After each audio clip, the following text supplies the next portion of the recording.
આમ જોઈએ નહીં માનવે આ કેવા વાળું કોઈ નહીં હોય. આવડી આવડી આ દીકરીઓ આવા હા હું જોઉં આમ જો ભલે બુલેટ આગળ ગીર આગળ જો એના સાઈડ કાપે અત્યારે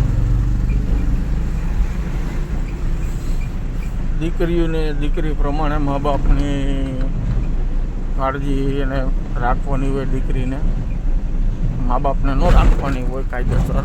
દીકરીને કાળજી રાખવાની, મારા મા બાપનું મોઢું નીચું ન થાય બરાબર. આ જો હમણાં દીકરી હાવ નાની ગમતી બધી 12-13 વર્ષ કે 14 વર્ષની દીકરી જો ફોનમાં એમને માઇલી જઈને વાતો કરે છે. હજી આ બેન તો હું દીકરી જ છે હજી. એ ઓલા ભાઈનું એનું બુલેટની ચક્કર મારવા હાટું થઈને પાસ થઈ ગયા.